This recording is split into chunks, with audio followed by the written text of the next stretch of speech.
الحمد لله نحمده ونستعينه ونستغفره ونعوذ بالله من شرور أنفسنا ومن سيئات أعمالنا من يهده الله فلا مضل له ومن يضلله فلا هادي له ونشهد أن لا إله إلا الله وحده لا شريك له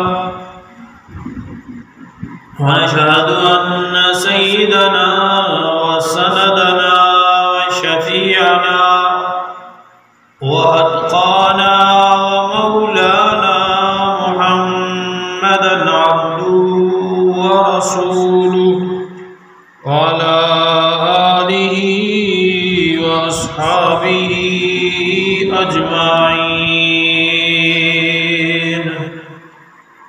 أما بعد فأعوذ بالله من الشيطان الرجيم.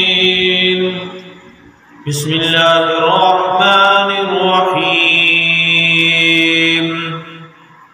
يا أيها الذين آمنوا كتب عليكم الصيام كما كتب على الذين من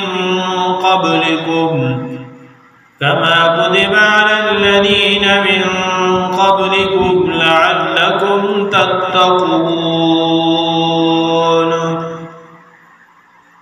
وقال رسول الله صلى الله عليه وسلم لكل شيء زكاة وزكاة البدن الصوم.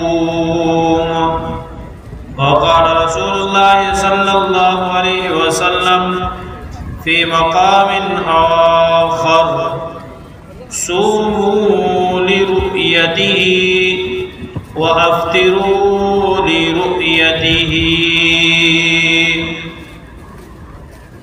قال الله تبارك وتعالى في شأن حبيبه إن الله وملائكته يصلون على النبي يا أيها الذين آمنوا صلوا عليه وسلموا تسليما.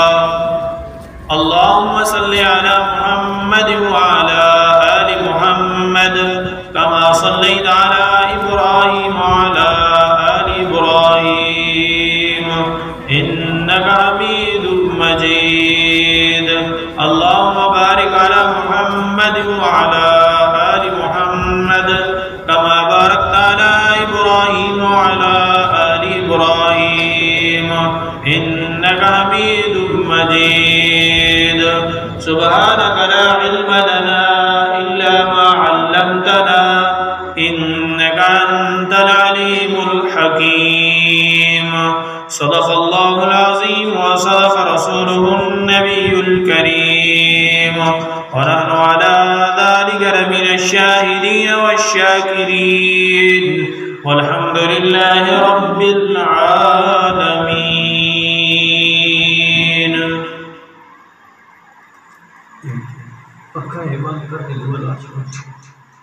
انتہائی واجب الاکرام دوستو، بھائیو، عزیز بزرگو،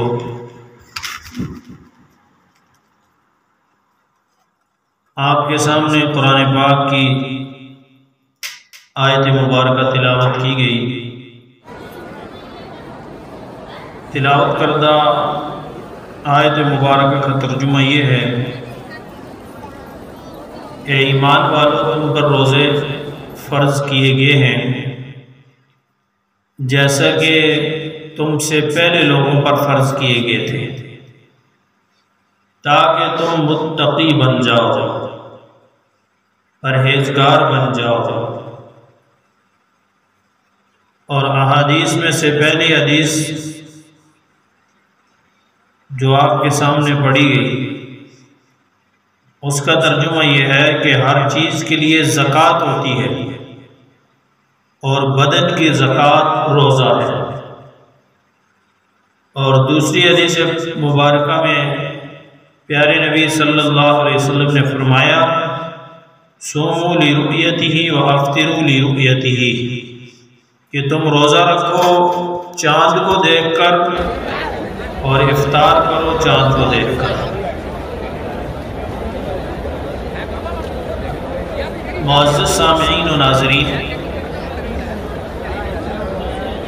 ہمارے سروں پر ایک بہت بڑا عظیم، بہت ہی مقدس، بڑی برکتوں اور رحمتوں والا فریضہ متوجہ ہو چکا ہے،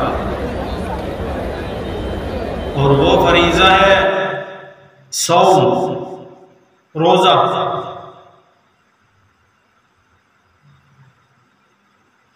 قرآن پاک کے اندر لفظ صوم بھی آیا ہے اور لفظ صیام بھی آیا ہے۔ صوم کا مطلب یہ ہے کہ انسان کھانے پینے سے اور زوجہ کے ساتھ قربت سے منع ہو جائے، اور صیام کا مطلب یہ ہے کہ آدمی کھانے پینے کے ساتھ ساتھ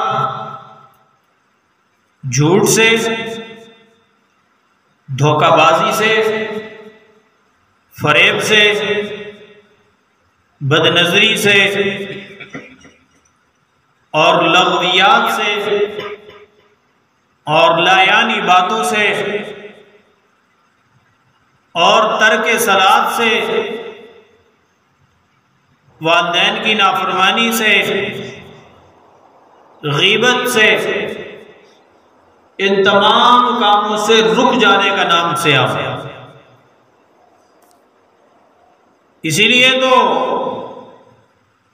پیارے نبی صلی اللہ علیہ وآلہ وسلم نے ارشاد فرمایا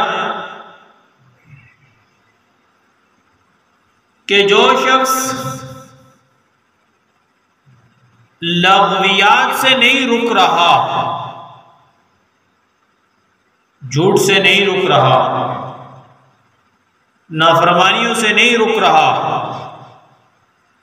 محض بھوکا اور پیاسا رہنا اس کے لیے کوئی کارآمد نہیں۔ گویا روزے کے اندر انسان کو کھانے پینے کو چھوڑنے کے ساتھ ساتھ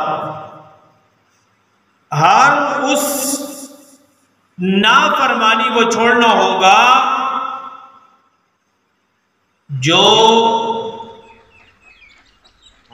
جس سے انسان کو منع کیا گیا ہے، جو شریعت مطہرہ کے اندر ناجائز ہے، جس سے رسول پاک صلی اللہ علیہ وآلہ وسلم نے منع فرمایا ہے۔ دیکھیں، روزہ ایک پورا نظام ہے، صرف یہ نہیں کہ آپ سحری سے افطاری تک بھوکے اور پیاسے رہیں، بلکہ سحری سے لے کر افطاری تک پورے بدن کا روزہ ہے، سر سے لے کر پاؤں تک ہر عضو وہ صائم ہے، وہ روزہ دار ہے۔ اپنے جسم کے ہر عضو کو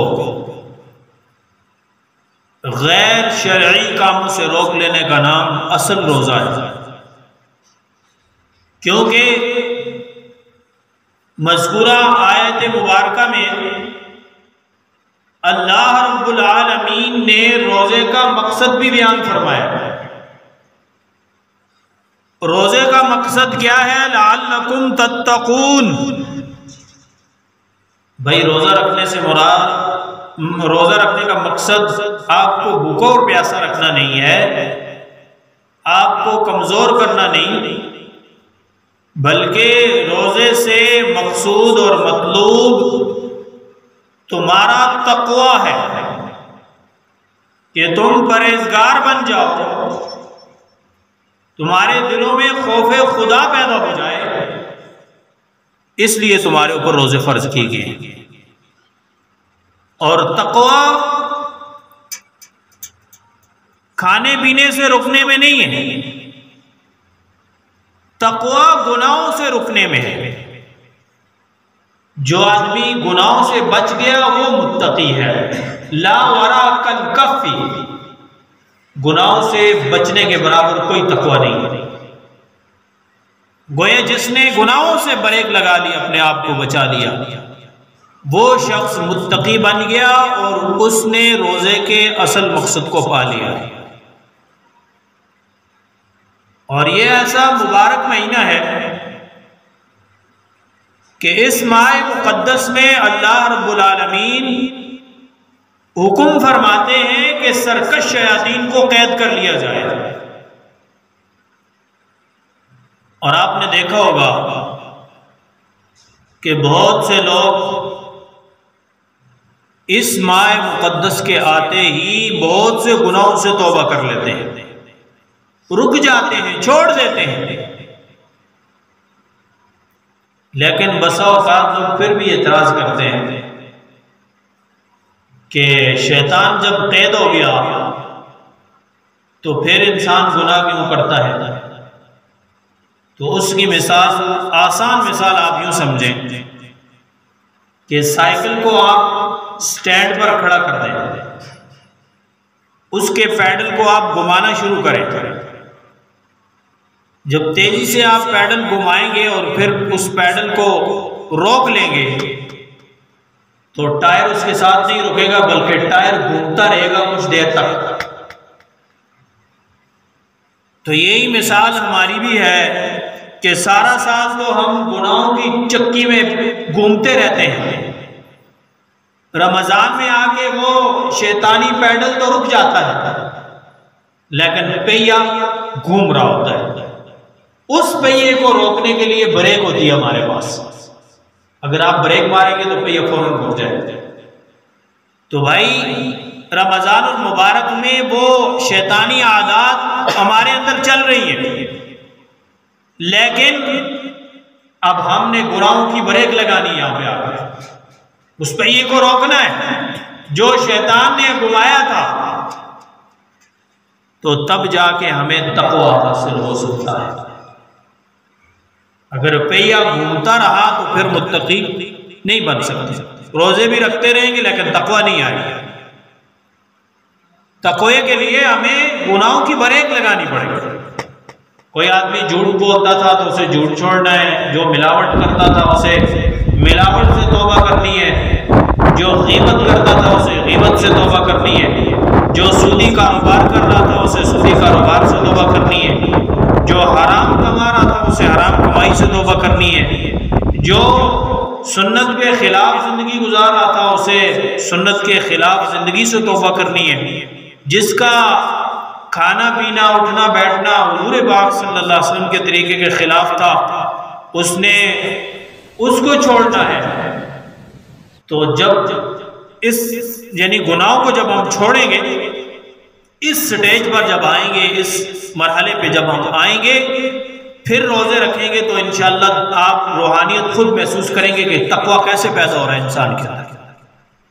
ابھی رمضان شروع نہیں ہوا، قریب شروع ہونے کے قریب ہے، تو آپ اپنا محاسبہ کر لیں، آپ ایک پیپر لیں، اس پہ لکھیں کہ رمضان کے شروع ہونے سے پہلے میری کتنی روحانیت ہے اندر، میرے اندر نیکی کا کتنا جذبہ ہے، اور گناہ سے بچنے کا کتنی قوت ہے میرے اندر۔ اور پھر آپ یہ پرچے کو ایک طرف رکھ دیں، لکھ کے اپنا محاسبہ کر دیں۔ آپ رمضان کا پورا مہینہ آداب کے ساتھ گزاریں، رمضان کے آخر میں پھر آپ اپنی روحانیت کا محاسبہ کریں کہ اب میرے اندر نیکی کا کتنا جذبہ ہے اور گناہ سے بچنے کا کتنا جذبہ ہے۔ یقیناً اگر آپ نے رمضان آداب کے ساتھ گزارا تو آپ محسوس کریں گے کہ روحانیت کا جو درجہ رمضان سے پہلے تھا اور رمضان کے آخر میں وہ کہیں زیادہ بلند ہو گیا ہے، وہ نیکی کا جذبہ کہیں زیادہ بلند ہو گیا ہے۔ اسی کو کہتے ہیں تقویٰ۔ کہ انسان کے اندر نیکی کا جذبہ بڑھ جائے، گناہ کا جذبہ کم ہو جائے. یہی تقویٰ ہے اور یہی روزے سے مطلوب ہے. لیکن اس کے لیے ہمیں اپنا محاسبہ کرنا ہوگا. ہر آدمی بیٹھ کے سوچے گا یہ ماہ مقدس میری زندگی میں پہلے 20 مرتبہ کسی کی زندگی میں آ چکا ہے، کسی کی زندگی میں 30 مرتبہ، کسی کی زندگی میں 40 مرتبہ. لیکن یہ اب جو رمضان آ رہا ہے، یہ رمضان میں نے گزشتہ رمضانوں کی طرح نہیں گزارنا، بلکہ اس رمضان میں نے ہر طرح سے اپنی اصلاح کرنا، ہر طرف سے میں نے اپنے آپ کو گناہوں سے بچانا ہے، آداب کے ساتھ میں نے اس ماہ مقدس کو گزارنا ہے. پھر انشاءاللہ تعالی تقویٰ خود بخود انسان کے اندر ہے.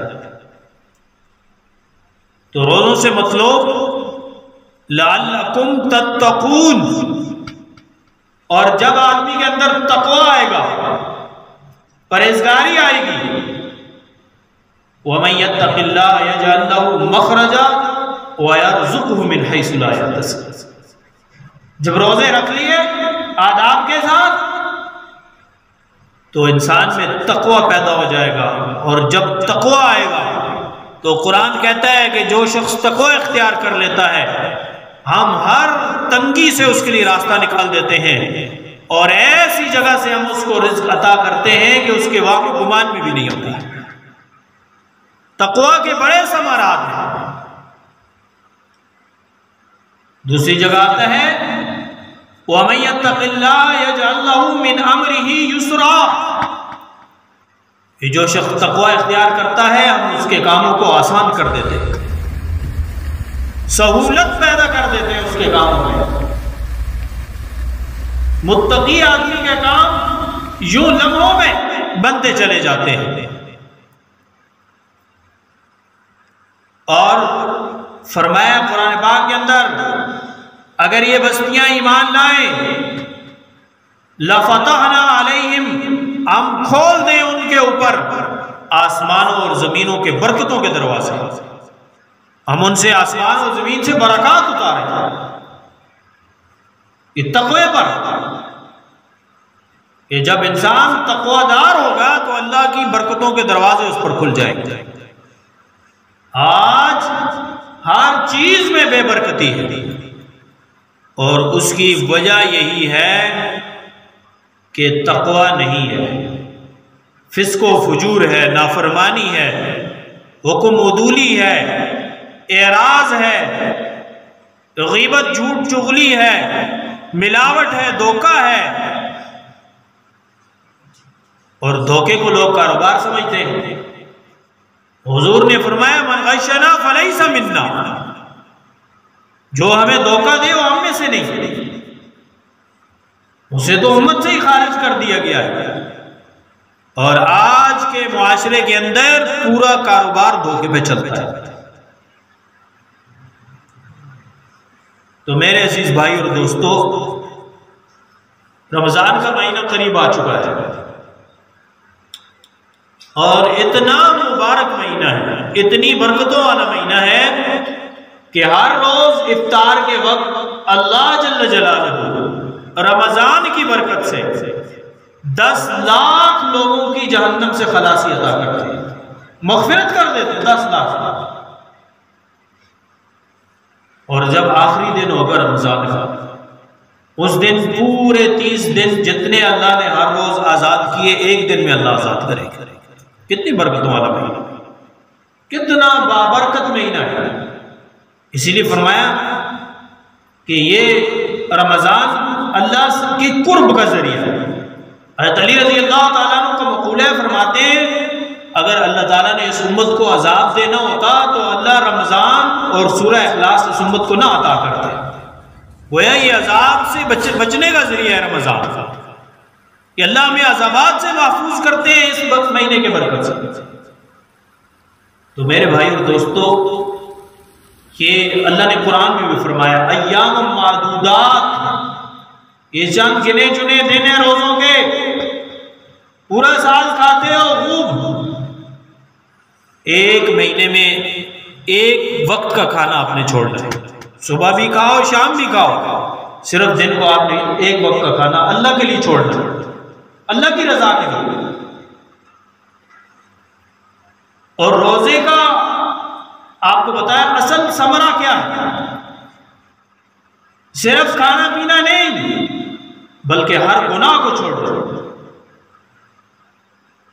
دیکھیں رمضان میں انسان کے پاس حلال چیزیں موجود ہوتی ہیں کھانے کے لیے، گوشت پڑا ہوا ہے جی، پھل پڑے ہوئے اس کے پاس، لیکن وہ نہیں کھاتا۔ کیوں نہیں کھاتا؟ اللہ نے منع کر دیا۔ اللہ کے حکم کے موافق وہ اس مہینے میں حلال چیزوں کو بھی چھوڑ دیتا ہے، یعنی جو اس نے حلال کمائی حلال ہے اس کے لیے، ان کو بھی کیا کرتا ہے؟ چھوڑ دیتا ہے۔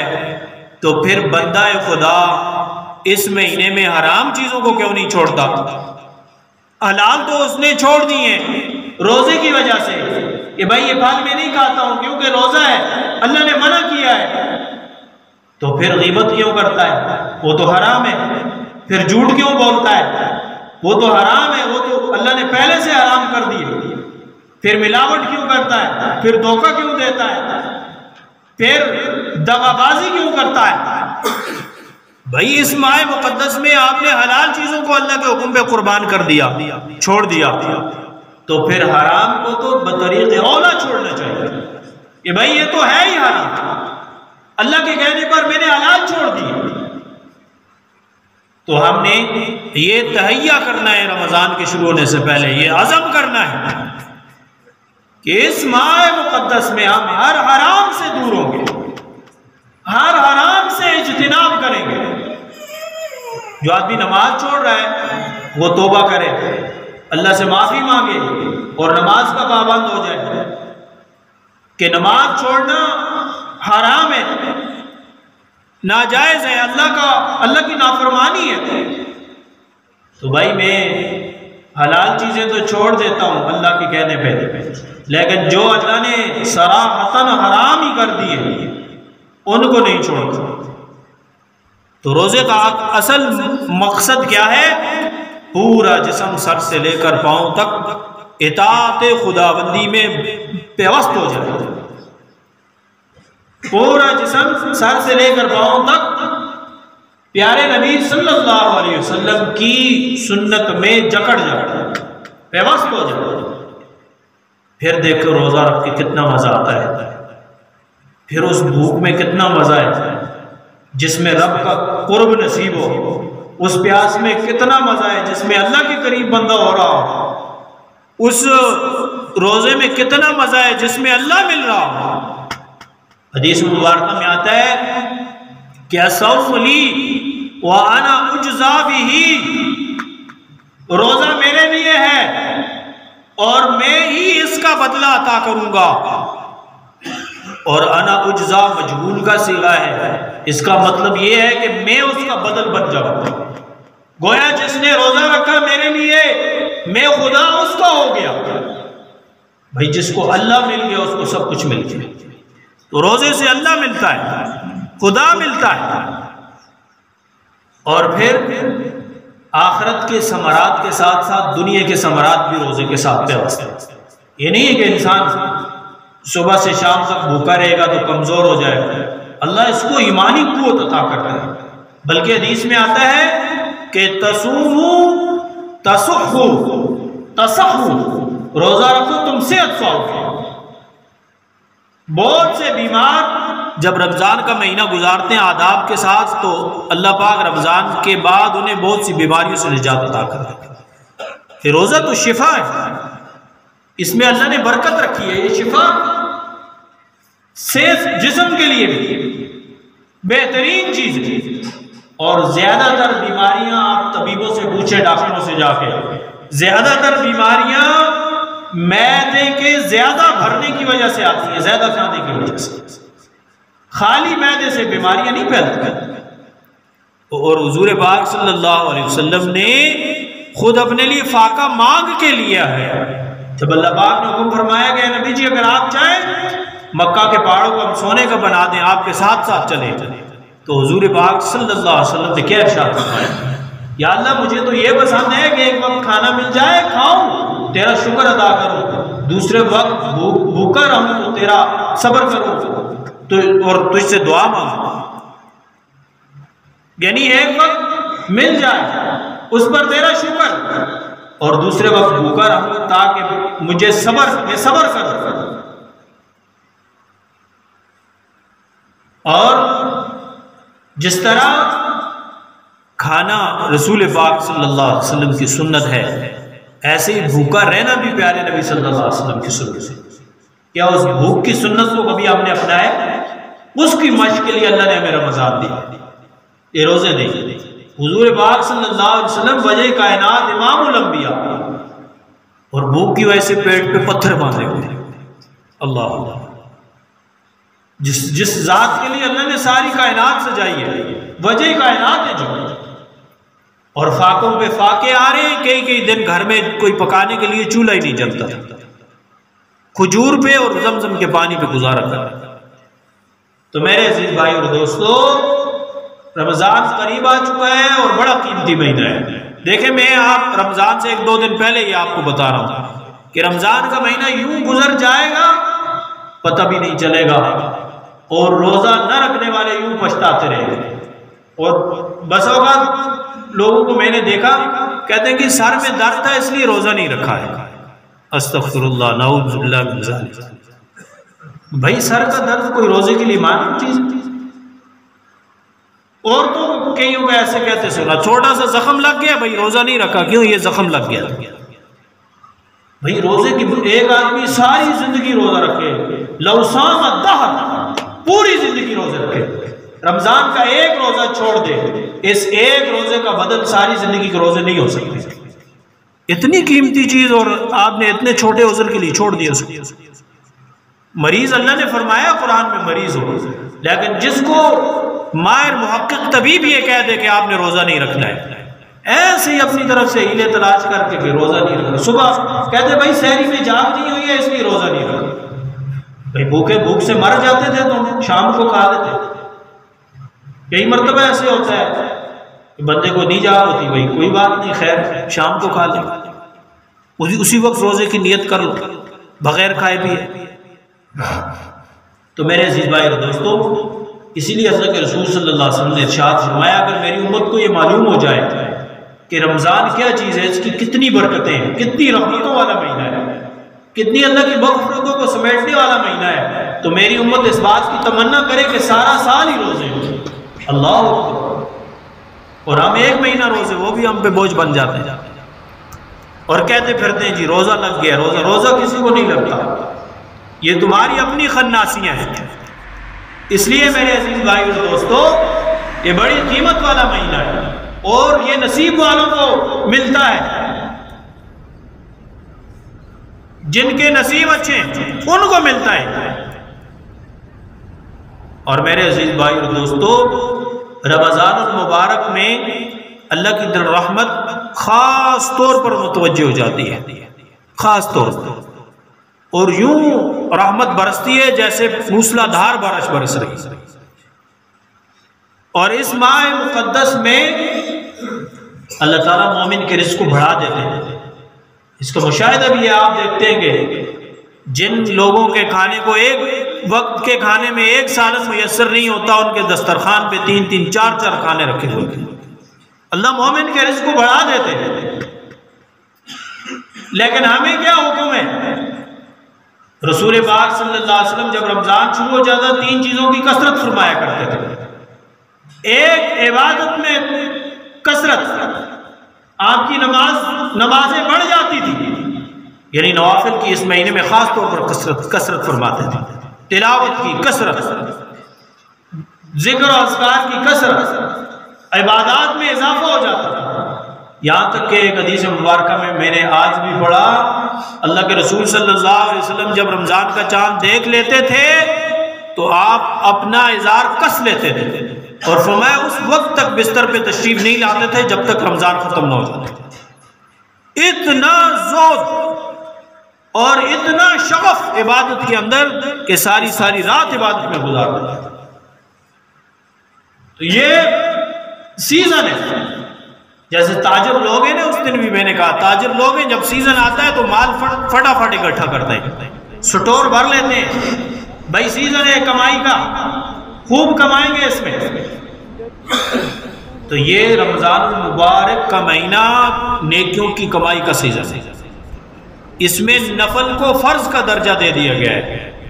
فرض کا درجہ، فرض کا کتنا بڑا رتبہ ہے، ساری زندگی انسان نفل پڑھے 2 فرض کے برابر اس کا اجر نہیں ہوتا، ہزار نفل پڑھے فرض کے برابر نہیں ہو سکتا۔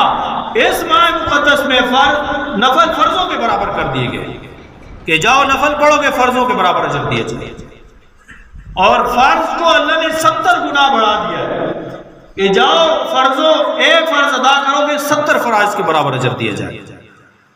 کتنی برکتوں والا مہینہ ہے بھائی، یہ ہم سے لغویات میں گزر جائے تو بد نصیبی ہے کہ نہیں؟ اسی لیے تو وہ حدیث مبارکہ جس میں رسول پاک صلی اللہ علیہ وسلم نے ممبر مبارک پر چڑھتے ہوئے پہلی سیڑھی پہ قدم رکھا تو فرمایا آمین، دوسری پہ قدم رکھا فرمایا آمین، تیسری پہ قدم رکھا فرمایا آمین۔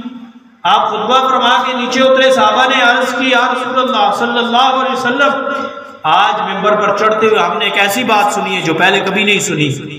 حضور پاک صلی اللہ علیہ وسلم نے ارشاد فرمایا جبرائیل امین میرے پاس آئے اور جب میں نے ممبر کی پہلی سیڑھی پہ قدم رکھا انہوں نے فرمایا ہلاک ہو جائے وہ شخص جو رمضان کا مہینہ پائے اور اس کی مغفرت نہ ہو۔ بد نصیب آدمی ہے وہ کہ رمضان کا مہینہ بھی ملا، مغفرتوں برکتوں اور رحمتوں کا مہینہ بھی ملا، اور اس ماہ مقدس میں بھی وہ اللہ سے رو کے اپنی مغفرت نہ مانگ سکا، اس کی بخشش نہ ہو سکی۔ تو آپ صلی اللہ علیہ وسلم نے جبرائیل امین کی بد دعا پر آمین فرمائی کہ یہ بد نصیب آدمی ہے، اور دوسری سیڑھی پر فرمایا ہلاک ہو جائے وہ شخص جس کے سامنے رسول اللہ صلی اللہ علیہ وسلم کا نام آئے اور وہ درود شریف نہ بھیجے۔ یہ بھی ہلاکت کا ذریعہ ہے۔ پیارے نبی صلی اللہ علیہ وسلم کے امت پر اتنے احسان ہیں، اتنے احسان کہ کسی نبی کا اس کی امت پر اتنے احسان نہیں ہے جتنے حضور کے اس امت پر احسان ہے۔ ہم احسانات کا بدلہ تو عطا کر ہی نہیں سکتے، دے ہی نہیں سکتے، اتنا بھی نہ کریں کہ جب پیارے نبی کا نام آئے تو صلی اللہ علیہ وسلم کہہ دیں، اتنا تو کہہ دیا۔ یہ تو محبت ہے، یہ تو جذبہ ہے، یہ تو حضور پاک صلی اللہ علیہ وسلم کے ساتھ عقیدت ہے، اور اس درود شریف پہ جو ملتا ہے آنکھیں دنگ رہ جاتی ہیں۔ حدیث مبارکہ میں آتا ہے ایک مرتبہ جو درود پاک پڑھتا ہے اللہ کی 10 رحمتیں اس پہ نازل ہو جاتی ہیں، اور جس کو اللہ کی ایک رحمت مل جائے اس کو نجات مل جاتی ہے، تو اللہ کی 10 رحمتیں اتر رہی۔ جو اللہ کی رحمتوں کی آغوش میں آ جاتا ہے 10 مرتبہ پڑھے تو 100 رحمتیں، اور جو 100 مرتبہ پڑھے اس کو اللہ تعالیٰ جہنم سے بھی بری کر دیتے اور نفاق سے بھی بری۔ بنی اسرائیل میں ایک شخص تھا، تو جب وہ مر گیا فاسق فاجر تھا، موسیٰ علیہ السلام کے زمانے کی بات ہے، تو لوگ اس کا جنازہ پڑھنے کے لیے تیار نہیں تھے۔ اللہ نے وہی اتاری، موسیٰ علیہ السلام سے فرمایا جاؤ میرے بندے کا جنازہ پڑھو، اسے کفن دو۔ دیکھا تو وہی فاسق فاجر آدمی، پوچھا اللہ کے دربار میں عرض کیا، کلیم اللہ تھے، یا اللہ یہ تو فاسق فاجر آدمی ہے، قوم تو اس کا جنازہ پڑھنے کے لیے تیار نہیں، اور آپ فرماتے ہیں میرا بندہ۔ اللہ پاک فرماتے ہیں ارے موسیٰ، اس نے ایک مرتبہ تورات کھولی تو اس پہ محمد لکھا ہوا تھا، اس نے درود پڑھ لیا، وہاں پہ میں نے اس کی مغفرت کر دی۔ اللہ اکبر۔ تو درود شریف تو ایک مقبول وظیفہ ہے۔ تو میرے عزیز بھائی اور دوستو، وقت ختم ہو گیا ہے، تو عرض یہ ہے، درخواست ہے کہ اس ماہ مقدس کو انتہائی سنجیدگی کے ساتھ گزاریں، ایک ایک لمحہ بھی ہمارا ضائع نہ ہو جائے، ایک ایک لمحہ۔ کوئی آپ سے کوئی گپ شپ لگانے کے موڈ میں ہو بھی تو آپ ذکر کا اہتمام کریں، تلاوت کے اہتمام کریں، نفلوں میں لگ جائیں، اللہ کے سامنے سجدہ ریز ہو جائیں، دعائیں۔ 3 عمل میں نے کہا تھا حضور کثرت فرماتے تھے، ایک عبادات اس ماہ مقدس میں، دوسرا دعائیں بہت زیادہ مانگتے تھے، اور افطار کے وقت ہر روزہ دار کی دعا قبول ہوتی ہے، پکی بات۔ اور حدیث میں آتا ہے اس وقت تک بندے کی دعائیں قبول ہوتی رہتی ہیں جب تک وہ یہ نہ کہنے لگ جائے کہ میری تو دعا قبول ہی نہیں ہوتی ہے۔ عام طور پر لوگ کہتے ہیں اس طرح، کہتے ہیں اللہ پاک اس وقت تک بندے کی دعائیں قبول کرتے رہتے ہیں جب تک وہ یہ نہ کہنے لگ جائے کہ میری دعائیں قبول نہیں ہوتی۔ میرے بھائیو دعا کا ایک ضروری نہیں ہے کہ آپ نے جو مانگا وہی مل جائے. بسا اوقات اللہ پاک دعا کے وسیلے سے آئے ہوئے عذاب کو ٹال دیتے ہیں. بسا اوقات اسی دعا کا اجر اللہ پاک آخرت میں ذخیرہ کر دیتے ہیں. اور جب بندہ آخرت میں جائے گا نا دعا کے اس ثمرے کو دیکھے گا, کہے گا کاش دنیا میں میری کوئی دعا قبول ہی نہ ہوتی, مجھے آخرت میں ثمرہ مل جائے. آج تو ہم کہتے ہیں یار ہماری دعائیں قبول نہیں ہوتی, ہم فوراً مانگتے ہیں نا کہ جو مانگا مل جائے. نہیں بھائی, یہ ذہن میں رکھو, دعائیں آخرت میں ذخیرہ ہو رہی ہیں, کل اللہ کے دربار میں مجھے اس کا بدلہ مل جائے. تو خوب مانگو اللہ سے, خوب آدھا گھنٹہ خوب دل لگا کے اللہ سے مانگو, دعائیں قبول ہوتی ہیں. اور تیسری چیز انفاق فی سبیل اللہ. حضور اس مہینے میں کثرت سے خرچ کرتے تھے, غرباء پر, مساکین پر بہت زیادہ کثرت فرما دیتے تھے. تو اللہ پاک سے دعا ہے اللہ جل جلالہ اس ماہ مقدس کی ہمیں ہم سب کو قدر کرنے کی توفیق عطا فرمائے. وآخر دعوانا الحمدللہ رب العالمین. سنت ادا فرمائے.